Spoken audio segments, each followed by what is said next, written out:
Very good morning students, this Neel sir PGT economics Surya school Rewari. आज हम थोड़े गवर्नमेंट बजट के क्वेश्चंस करते हैं। थ्योरेटिकल नहीं है, बेसिकली प्रैक्टिकल बेसिस पे कॉन्सेप्ट है सारे के सारे। देखिए, पहला क्वेश्चन है कि भाई boring from the general public से बोरिंग क्रिएट कर रही है, जनरेट कर रही है। तो देखिए XYZ ये हमारी पब्लिक है और इसे गवर्नमेंट बोरिंग जनरेट कर रही है। तो आपके हिसाब से पूछ रहा क्वेश्चन में कि रेवेन्यू रिसिप्ट है और कैपिटल रिसिप्ट है, बताइए। तो इसको जानने के लिए सबसे पहले मैंने आपको बताया था, इस टेबल में एक बेसिस बताए थे, क्रिएशन और लायबिलिटी एंड रिडक्शन एसेट्स। आपको पता है रेवेन्यू रिसिप्ट ना ही लायबिलिटी क्रिएट करती है ना ही एसेट्स के अंदर डिक्रीमेंट आता है। तो भाई गवर्नमेंट पैसा मांग रही है किसी से, पब्लिक से पैसा मांग रही है, तो ऑब्वियसली बात है उसकी लायबिलिटी क्रिएट होगी, तो आंसर क्या आएगा? Capital receipt. इस तरीके से क्वेश्चन सॉल्व करना है। बेसिस देख लीजिएगा, बहुत इंपॉर्टेंट है वो, रेवेन्यू रिसिप्ट और कैपिटल रिसिप्ट के कि भाई क्रिएशन और लायबिलिटी एंड रिडक्शन एसेट्स। फिर दूसरा, income tax receive by government. Income tax तो पे करना पड़ेगा, टैक्स एक लीगल पेमेंट है, कंपलसरी पेमेंट है, जैसे हर सिटीज़न डेनिजन को देना पड़ेगा। तो मान लीजिए आप लोगों ने पेमेंट कर दिया गवर्नमेंट को टैक्स का, तो इससे गवर्नमेंट की कोई लायबिलिटी क्रिएट हो रही है क्या? नहीं। क्या असेट्स में डिक्रीमेंट आ रहा है? नहीं। तो दोनों चीज़ में जब इफेक्ट नहीं होता तो वो क्या बन जाएगा? Revenue receipt. ये वाला आया समझ में? ध्यान रखना, जब भी इनकम टैक्स रिसीव कर रही है भाई, लायबिलिटी कहाँ क्रिएट हो रही है? उधार थोड़ी ना मांग रही है गवर्नमेंट आपसे, it's a legal payment, legally आपको देना पड़ेगा उसको, तो इसलिए रेवेन्यू रिसिप्ट हो जाएगी। ये दूसरा क्वेश्चन है। क्वेश्चन आगे, जैसे मान लीजिए gift tax is the capital receipt. तो गिफ्ट टैक्स आप क्या कर रहे हैं? पेमेंट कर रहे हैं। गिफ्ट टैक्स, क्वेश्चन लिख देता हूँ मैं आपको, गिफ्ट टैक्स क्या एक कैपिटल रिसिप्ट है? ट्रू या फॉल्स बताना है। तो दिमाग लगाइए, गिफ्ट टैक्स आप दे रहे हैं गवर्नमेंट को, तो अभी वही क्वेश्चन आ गया ना कि भाई लायबिलिटी ना क्रिएट हो रही है गवर्नमेंट की, ना असेट्स में रिडक्शन आ रहा है, तो ये आंसर आएगा फॉल्स। ये रेवेन्यू रिसिप्ट है, क्योंकि यहाँ पर कोई लायबिलिटी क्रिएट नहीं हो रही और ना ही कोई असेट्स के अंदर डिक्रीमेंट आ रहा है। नेक्स्ट क्वेश्चन कर लेते हैं, profit of public sector undertaking. Question आ गया, जैसे मान लीजिए प्रॉफिट ऑफ PSUs। बताया था मैंने आपको, प्रॉफिट अर्न कर रही है, तो प्रॉफिट अर्न कर रही है तो वही बताना है कि रेवेन्यू रिसिप्ट है या कैपिटल रिसिप्ट। भाई प्रॉफिट अर्न कर रही है, गवर्नमेंट के पास पैसा आ रहा है, तो लायबिलिटी क्रिएट हो रही है क्या? नो क्रिएशन और लायबिलिटी। अब बताइए क्या आएगा आंसर? सिंपल सी बात है, आंसर आएगा revenue receipt, because there is no creation और liability and there is no cause any reduction in assets of the government. तो ये बेसिक कॉन्सेप्ट होते हैं, 3-4 क्वेश्चन है इसके बेसिस पे। और प्रैक्टिकल क्वेश्चन अगर आपको करना है तो उसमें आप फॉर्मूला लगाइएगा और बहुत जल्दी आंसर मिल जाएंगे आपके, बस फॉर्मूले से खेल करेंगे सारे के सारे। क्लियर है? तो ये रेवेन्यू रिसिप्ट और कैपिटल रिसिप्ट का क्वेश्चन है। जैसे अगर क्वेश्चन आ गया, construction of school building is a revenue expenditure of the government. एक स्कूल बिल्डिंग का कंस्ट्रक्शन कर दिया है, तो ये डिटरमाइन, अब रिसिप्ट भूल जाइए, अब एक्सपेंडिचर का देखते हैं, रेवेन्यू एक्सपेंडिचर या कैपिटल एक्सपेंडिचर, दोनों में से क्या है देखते हैं। बताइए भाई, रेवेन्यू एक्सपेंडिचर में मतलब क्या होता है? Creation of assets and reduction liability. दोनों ही चीज़ें नहीं होती ना, असेट्स क्रिएट होता है, पर यहाँ तो बिल्डिंग बना रही है, स्कूल बना रही है गवर्नमेंट। तो बताइए क्या होगा? ऑब्वियसली बात है, असेट्स बढ़ रहे हैं, तो असेट्स बढ़ते हैं तो वो कैपिटल एक्सपेंडिचर की कैटेगरी में आता है, it is capital expenditure. Answer आएगा ट्रू। क्लियर है? तो इस तरीके से हम लोग ये चीज़ें सॉल्व कर सकते हैं। क्लियर है? देखिए नेक्स्ट हमारे पास जो कॉन्सेप्ट है, नेक्स्ट हमारे पास एक जो नया कॉन्सेप्ट है वो है हमारे पास फॉरेन एक्सचेंज का। तो आइए नया टॉपिक स्टार्ट करते हैं हम लोग। हाँ, दूसरी चीज़ मैं आपको बता दूं एक सिंपल सा कि भाई पब्लिक गुड्स मैंने आपको बताए थे विच इज़ कलेक्टिवली यूज़ किए जाते हैं ये सारे के सारे, कि भाई whether you are paying the taxes और नॉट। जैसे मान लीजिए आपको स्ट्रीट लाइट अवेल करनी है, आप टैक्स दे रहे हैं नहीं दे रहे हैं, बट स्टिल आप उसकी बेनिफिट्स को अवेल कर सकते हैं। तो जितनी भी government, law and order, defence, army, सारे पब्लिक गुड्स होते हैं, ये नॉन राइवलरियस होते हैं, ठीक है, और नॉन एक्सक्लूडेबल होते हैं। आप किसी को अलग नहीं कर सकते इन चीज़ें कि भाई अमीर ही सिर्फ लॉ एंड ऑर्डर का फ़ायदा उठाएगा। Anybody can file a petition officer और सेफ गार्ड्स। नॉन राइवलरियस मतलब ये नहीं कि भाई मैं ही रखूँगा इसको, आपको नहीं मिलेगा, ऐसा नहीं। कि भाई आप स्ट्रीट लाइट रोड टैक्स नहीं दे रहे हैं फिर भी मतलब आप जैसे you are the student, you all are the students, और आप you are not paying any sort of the taxes, आप टैक्स नहीं दे रहे, तो ये नहीं गवर्नमेंट आपको स्ट्रीट लाइट यूज़ करना बंद करा देगी, नहीं। तो ध्यान रखना पब्लिक गुड्स वो है जो कलेक्टिवली कॉमनली सबके काम में, बेनिफिट्स में काम में आते हैं। Law and order, defence, street light, public parks, ये सारी चीज़ क्लियर है यहाँ तक, ये ध्यान में रखना। और प्राइवेट आपको पता ही है जो किसी पार्टिकुलर इंडिविजुअल के कंट्रोल में होते हैं। चलिए नेक्स्ट टॉपिक स्टार्ट करते हैं हम लोग। फॉरेन एक्सचेंज बहुत इंपॉर्टेंट टॉपिक है, ध्यान से देखिएगा। देखिए फॉरेन एक्सचेंज का जो बेसिक कॉन्सेप्ट है हमारे पास, फॉरेन एक्सचेंज हमें एक ही चीज़ बता रही है, वो यही बता रही है कि भाई फॉरेन एक्सचेंज होती क्या है। दोनों में डिफरेंस होता है भाई। फॉरेन एक्सचेंज सबसे पहली बात स्टॉक ऑफ करेंसीज, जिसमें डॉलर्स, यूरोज़ और ये अपने पास पाउंड्स, येन, ये सारी चीज़ें आएंगी। तो फॉरेन एक्सचेंज मतलब एक आध सिक्योरिटी से नहीं होता, इसमें स्टॉक होता है, the total stock of the currencies. दूसरी चीज़ सिक्योरिटीज़ ऑफ बॉन्ड्स, सिक्योरिटीज़ और बॉन्ड्स, ये सारी चीज़ें आती हैं। क्लियर है, ये ध्यान रखना। तो सिक्योरिटीज़, बॉन्ड्स, ये सारी चीज़ होंगी, तो वो क्या हमारे पास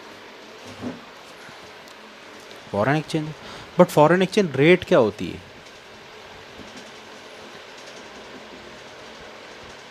फॉरेन एक्सचेंज रेट सिंपल है कि भाई इंडिविजुअल करेंसीज को हम किसी कंट्री की करेंसी से एक्सचेंज करते हैं, मतलब the rate at which currency of one country is converted to another currency of the country. Simple सी बात है कि भाई $1 का आता है मान लीजिए, तो $1 लेने के लिए हमको कितने रुपीज़ देने पड़ेंगे? INR 50। तो this is known as foreign exchange rate, ये ध्यान रखिएगा। तो फॉरेन एक्सचेंज और फॉरेन एक्सचेंज रेट में ये डिफरेंस है। फॉरेन एक्सचेंज के अंदर द स्टॉक ऑफ करेंसीज आते हैं, सिक्योरिटीज़ और bonds, which is generally by the foreign corporate. India से बाहर की सोचनी है सारी की सारी चीज़ें, फॉरेन कॉर्पोरेट्स एंड गवर्नमेंट्स, या कंपनीज भी लिख देता हूँ, फॉरेन कंपनीज एंड गवर्नमेंट। तो ये सारी की सारी जो चीज़ें हमारे पास, वो फॉरेन एक्सचेंज अलग कॉन्सेप्ट होता है, उसमें स्टॉक ऑफ करेंसीज आती हैं, बहुत सारी करेंसी। और फॉरेन एक्सचेंज रेट के in which a single currency is being converted into another currency of the other country. Clear है? तो $1 मान लो 60 का, तो 60 रुपीज़ देने पड़ेंगे to get a single dollar. Clear है? This is the basic difference between foreign exchange and foreign exchange rate. Clear है यहाँ तक? इसको हम नॉमिनल भी कहते हैं, जो भाई करंट में चल रही है। जैसे मान लीजिए आज $1 की रेट 65 चल रही है, तो ये ऑब्वियसली बात है हमको 65 रुपीज़ देने पड़ेंगे to get a single dollar. ये दोनों में डिफरेंस है। क्लियर है यहाँ तक? देखिए नेक्स्ट जो कॉन्सेप्ट है हमारे पास, वो है types of exchange rate system. Foreign exchange rate system देखते हैं। पहला हमारे पास फिक्स्ड एक्सचेंज रेट सिस्टम, दूसरा हमारे पास फ्लेक्सिबल एक्सचेंज रेट सिस्टम, और तीसरा है मैनेज फ्लोटिंग। इसको हम डर्टी फ्लोटिंग भी कहते हैं, बताऊंगा मैं आपको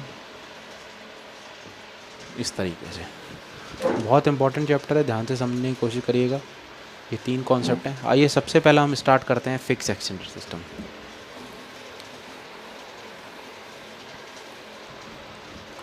देखिए फिक्स्ड का मतलब नाम ही बता रहा है, फिक्स्ड एक्सचेंज रेट सिस्टम, जिसमें सारा का सारा रोल गवर्नमेंट का होता है। ध्यान रखिएगा, गवर्नमेंट।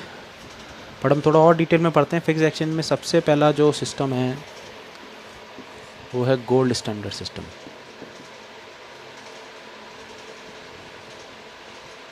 सबसे पहला कॉन्सेप्ट। उसके बाद द ब्रेटन वुड्स एग्रीमेंट, जिसको हम एडजस्टेबल पैक भी कहते हैं, पैक सिस्टम।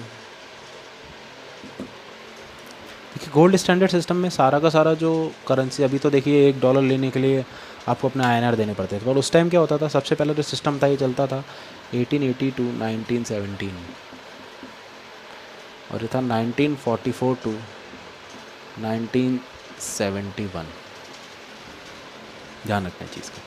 तो गोल्ड स्टैंडर्ड सिस्टम जहाँ पर सारी की सारी करेंसीज गोल्ड के बेसिस पे एक्सचेंज होती थी। डिस्कस कर रहे थे कि भाई गोल्ड स्टैंडर्ड सिस्टम और Bretton Woods exchange rate system.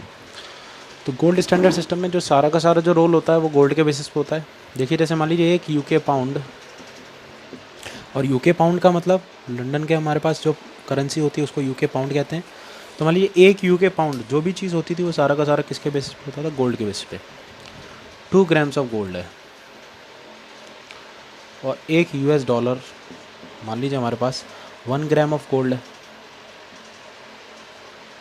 तो अब बताइए कैसे हो गई एक्सचेंज रेट डिसाइड इसकी, कि एक यूके पाउंड कितने यूएस डॉलर के मुकाबले हो गया? 2 यूएस डॉलर्स के।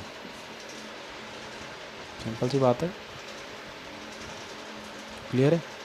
तो इस तरीके से भी हम सॉल्व कर सकते हैं इस चीज़ को। दूसरा इसको अगर तरीके से देखें तो देखिए मान लीजिए एक UK pound 4 grams of gold का है। कितने गोल्ड का है? 4 ग्राम्स ऑफ गोल्ड का। और एक US dollar 2 grams of gold है। तो अब कैसे करेंगे इसको सॉल्व? सिंपल सी बात है, अगर हमको एक यूके पाउंड चाहिए तो हमको कितना डॉलर देने पड़ेंगे? 1:2 का रेशो हो गया। This is the basic condition. तो सारा का सारा जो रोल होता था वो किसके बेसिस पे होता था? गोल्ड स्टैंडर्ड सिस्टम के बेसिस पे। जो भी चीज़ आप एक्सचेंज कर रहे हैं वो गोल्ड के बेसिस पे एक्सचेंज होती थी, ये ध्यान में रखना होगा। दूसरा हमारे पास ब्रेटन वुड्स। देखिए जब गोल्ड की बहुत ज़्यादा शॉर्टेज हो गई, गोल्ड पे सारी चीज़ें डील होने लग गई, तो एक नया एग्रीमेंट हुआ, एक साइन हुई ट्रीटी जुलाई 1 to जुलाई 22 के बीच में। एक जगह का नाम है हेमिस्फीयर। तो वहाँ पर मीटिंग हुई 22 days and lastly they all were decided कि अब जो भी चीज़ डीलिंग होगी एक्सचेंज की वो किसके बेसिस पे होगी? US dollars. क्योंकि जब गोल्ड की बहुत ज़्यादा शॉर्टेज हो गई तो उन्होंने एक नया एग्रीमेंट साइन किया, उसको बोलते हैं Bretton Woods agreement. Bretton Woods एक होटल का नाम है, प्लेस का नाम है। और इसी को एडजस्टेबल पैक क्यों कहते हैं? क्योंकि कोई भी एडजस्टमेंट करना है वो एक ही पार्टी कर सकती है, that is IMF, international monetary fund. ध्यान रखना इस चीज़ का, इसलिए इसका नाम एडजस्टेबल पैक है। तो फिर से बता देता हूँ, गोल्ड स्टैंडर्ड में सारा का सारा जो रोल होता था वो किसके बेसिस पे होता था? गोल्ड के बेसिस पे। और जब थोड़े पॉइंट के बाद गोल्ड की बहुत ज़्यादा शॉर्टेज हो गई, जब ये सिस्टम थोड़ा कोलैप्स हो गया, तो उसके बाद एक नया सिस्टम ने बर्थ ली, इन्वेंशन हुआ, इवोल्यूशन हुआ उसका, तो था वो ब्रेटन वुड्स। और इसका ड्यूरेशन मैंने बता दिया आप लोगों को, लिखा भी आपके सामने। इसको एडजस्टेबल पैक कहा जाता है क्योंकि जो भी डीलिंग होती है वो किस में होती थी? पहली बात तो ब्रेटन वुड्स में डॉलर्स के बेसिस पे। और एडजस्टेबल इसलिए कहा जाता है कि भाई IMF ही इसके अंदर कोई एडजस्टमेंट कर सकती है इसकी रेट्स में। तो इसी को कहते हैं एडजस्टेबल पैक सिस्टम, और इसका दूसरा नाम होता है ब्रेटन वुड्स एग्रीमेंट। क्लियर है यहाँ तक? लेकिन नेक्स्ट जो हमारे पास टॉपिक है वो है flexible exchange rate system. Flexible में सारा सा का जो खेल है वो है डिमांड एंड सप्लाई का। ध्यान रखना, डिमांड एंड सप्लाई। जो भी रेट, फॉरेन एक्सचेंज की रेट जो भी किसके बेसिस पे डिटरमाइन करते हैं हम लोग? डिमांड एंड सप्लाई के बेसिस पे। That is flexible exchange rate system. तो फ्लेक्सिबल एक्सचेंज सिस्टम को डेवलप करने के लिए सबसे पहला जो कॉन्सेप्ट है हमारे पास यही है कि भाई डिमांड और सप्लाई जहाँ आ गई वो फ्लेक्सिबल एक्सचेंज सिस्टम है। तो ये क्वेश्चन बहुत इंपॉर्टेंट है, कोई अगर आ भी जाता है ध्यान रखना है चीज़ का। तो इसको करने के लिए हम लोग सबसे पहले क्या करते हैं? प्राइस, डिमांड और सप्लाई। तो फ्लेक्सिबल एक्सचेंज सिस्टम की इक्वेशन है, ध्यान रखना है चीज़ को। रेट F/D/S पता ही होगा आपको, 50, 40, 30, 20, 10। ये हम लोग एक रेट डिसाइड कर लेते हैं डॉलर की, तो ये R दे देंगे इस बार। अब बताइए 50 रेट है तो डिमांड कितनी हो जाएगी? रिवर्स चलती है, और यहाँ पर सेम टू सेम ले लेते हैं हम लोग, ये हमारे पास है। तो ये वाला जो कंडीशन है वो तो हमारे पास है इक्विलिब्रियम की। और यहाँ देखिए demand is lesser than the supply, और यहाँ देखिए demand is greater than the supply. तो ऊपर तो हो जाएगा सरप्लस और नीचे क्या हो जाएगी? शॉर्टेज। डायग्राम में अगर इसको ड्रॉ करें, देखिए पहली कंडीशन यहाँ पर क्या हो रही है? सरप्लस की या शॉर्टेज की। सरप्लस है, सप्लाई ज़्यादा है, एक्सेस सप्लाई हो गई। उसके बाद क्या हो गया हमारे पास? Excess demand. और ये सिचुएशन क्या होगी? Demand is great equal to supply.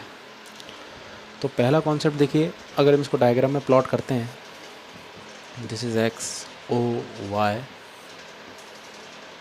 यहाँ हम इक्विलिब्रियम बना देते हैं। सेम टू सेम कॉन्सेप्ट है, 30 पे इक्विलिब्रियम आ जाएगा। यहाँ सप्लाई है यहाँ डिमांड है। क्लियर है? रेट बढ़ती है तो डिमांड घटती है, और रेट घटती है तो डिमांड बढ़ती है। वही सिंपल सा केस है। Rate increases, demand decreases, rate increases, supply increases, and it's vice versa. Vice versa हो जाएगा, इसका रिवर्स भी हो जाएगा।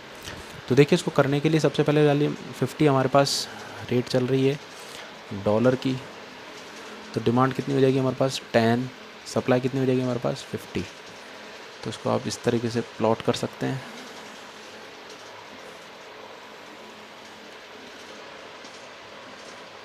आप इसको ढंग से प्लॉट कर दीजिएगा, लीजिए 50 हो गया। उसके बाद हम रेट घटा देते हैं, तो रेट कर देते हैं डिमांड पे असर पड़ेगा और सप्लाई पे भी असर पड़ेगा। तो कैसे अफेक्ट करेंगे? डिमांड देखिए फिर कितनी हो जाएगी 40, तो 40 समवेयर हेयर, इसको आप ढंग से प्लॉट कर लीजिएगा। और सप्लाई देखिए कितनी हो जाएगी 20। तो यहाँ पर तो क्या हो जाएगा, एक्सेस सप्लाई,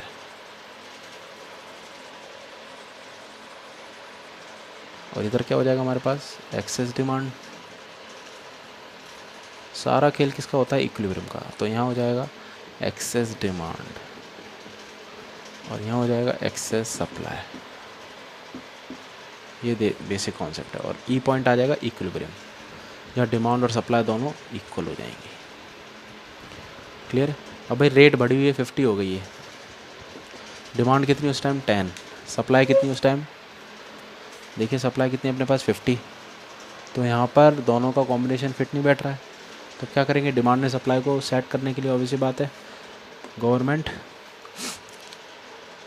सप्लाई ज़्यादा कर रही है, तो सप्लाई ज़्यादा हो रही है, रेट भी बढ़ रही है, डिमांड कम है। तो धीरे धीरे पब्लिक क्या करेगी, उसको परचेस करना कम कर देगी।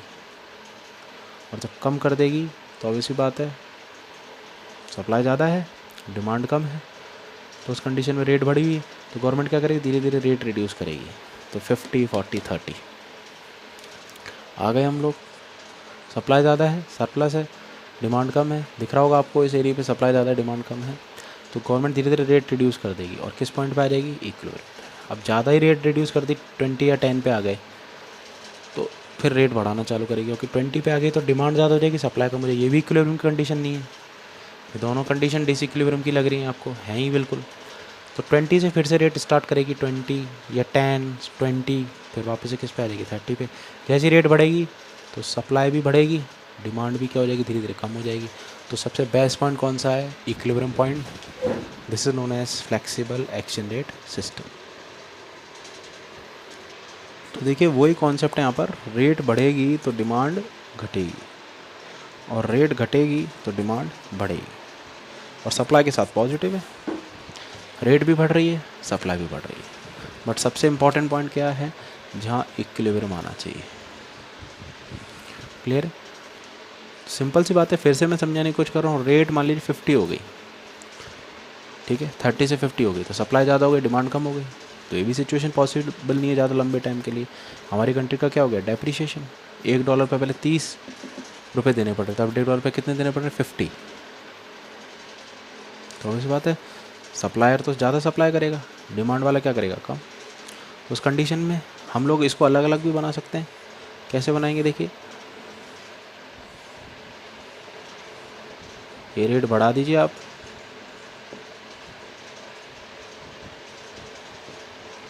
सप्लाई का डायग्राम है ये, सिंपल सी बात है। और रेट घटा दीजिए आप,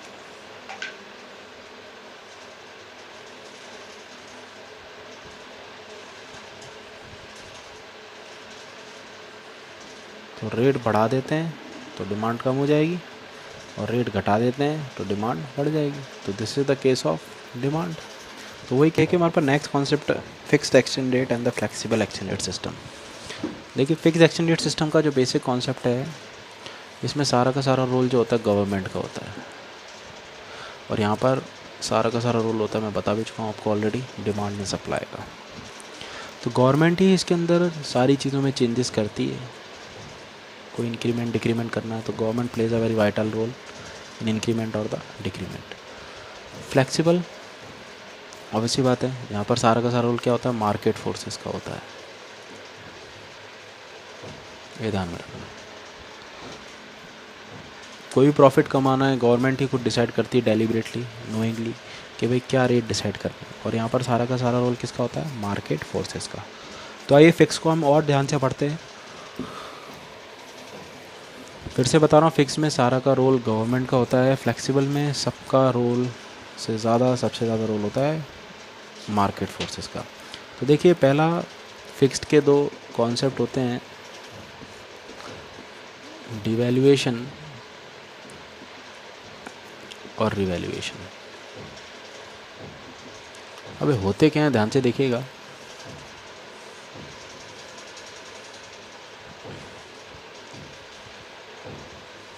ये इक्विलिब्रियम में बस मान लीजिए $1 का जो इक्विलिब्रियम है वो 60 पे आ रहा है, ठीक है, और गवर्नमेंट ने जो सेट कर रखी रेट वो है 70। पता ही होगा आपको ये सप्लाई है ये डिमांड है। तो गवर्नमेंट ने क्या कर रखा है, $1 इक्विलिब्रियम कितने पे आ रहा है, 60 का, और गवर्नमेंट ने रेट कितनी सेट कर रखी है डेलिबरेटली नोइंगली, 70 पे। डायग्राम देखिएगा तो ये हो जाएगी R1। और वैसी बात है पहले $1 60 पे इक्विलिब्रियम आ सकता है, अब हम कितना गवर्नमेंट ने सेट कर रखा है 70। तो वैसी बात है तो हमारा इक्विलिब्रियम किस पे है, 60 पे। फिर समझा रहा हूँ, गवर्नमेंट ने डेलिबरेटली सेट कितनी कर रखी रेट, 70 पे। तो डिवैल्यूएशन का मतलब होता है occurs when the value of the domestic currency is deliberately reduce by the government to raising the exchange rate. तो हमें तो घाटा हो रहा है, और गवर्नमेंट क्या करेगी, इक्विलिब्रियम लाने के लिए इस रेट को रिड्यूस करेगी। देखिए अगर ये सिचुएशन चलती रही 70 पे, ध्यान रखना, तो यहाँ सप्लाई ज़्यादा है डिमांड कम है। ऑब्वियसली बात है ना भाई, सप्लाई ज़्यादा है डिमांड कम है, तो क्या करें इस एक्सेस सप्लाई को ख़त्म करने के लिए मार्केट से, इसे रेट रिड्यूस हो जाए, सप्लाई कम हो जाए। तो ऑब्वियसली बात है इस एक्सेस सप्लाई को क्या करेंगी government, purchase of excess supply.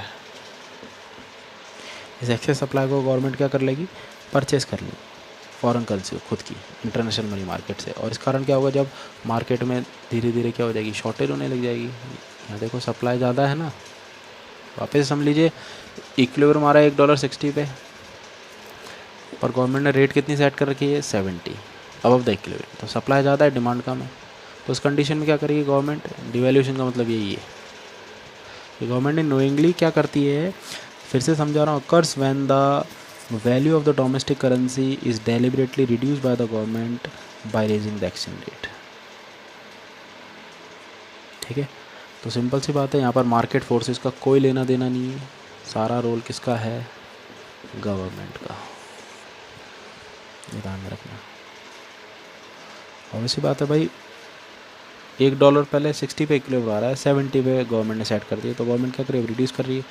तो यहाँ सप्लाई ज़्यादा है डिमांड कम। अब एक्सेस सप्लाई करे क्या गवर्नमेंट, कि जिससे रेट रिड्यूस हो जाए, तो रेट भी घटती है तो सप्लाई भी घटती है, पता ही होगा आपको, तो डिमांड बढ़ जाएगी। तो क्या करें, purchase of excess supply, simple सी बात है, ठीक है, in the form of foreign currency of the foreign currency. जितनी भी एक्सेस सप्लाई गवर्नमेंट खुद ही परचेज कर लेगी, ये डिवैल्यूएशन होता है। क्लियर है। तो domestic currency occur when the value of the domestic currency is deliberately reduced by the government by raising the exchange rate. ये बेसिक कॉन्सेप्ट है कि गवर्नमेंट क्या करेगी, रेट डायग्राम का ध्यान रखना, 60 पे इक्विलिब्रियम है, उससे ज़्यादा डेलिबरेटली सेट कर रखा है। तो वैसी बात है, डिवैल्यूएशन की कंडीशन आ गई। अभी रिवैल्यूएशन का देख लेते हैं।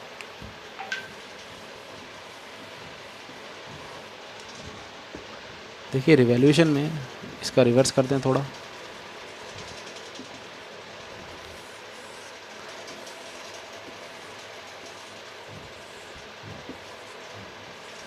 ये हमारे पास सप्लाई हो गई, ये डिमांड हो गई।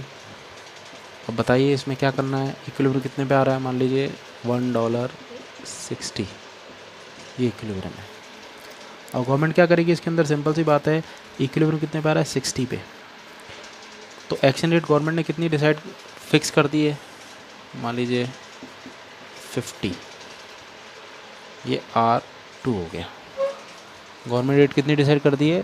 50। तो बताइए क्या हो रहा है? $1 60 पे इक्विलिब्रियम पे आ सकता है इक्विलिब्रियम लाने के लिए, तो हमारे पास $1 कितने का हो गया? 50 का। तो बताइए यहाँ पर क्या हो गया है? Demand is greater than supply. तो रिवैल्यूएशन की डेफिनेशन बताता हूँ मैं आपको। Revaluation of the domestic currency, हमारी डोमेस्टिक करेंसी का हो रहा है ये। When the value of the domestic currency deliberately raised by the government by lowering the exchange rate, तो गवर्नमेंट क्या करेगी? इक्विलिब्रियम लाने के लिए रेज कर देगी। ठीक है, ये ध्यान रखना। सारा खेल नोइंगली होता है, गवर्नमेंट के बेसिस पे हो रहा है। तो यहाँ डिमांड ज़्यादा है, सप्लाई कम है, तो डिमांड ज़्यादा है, सप्लाई कम है, तो क्या करें अब?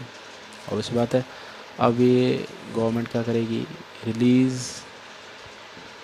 Of the foreign currency.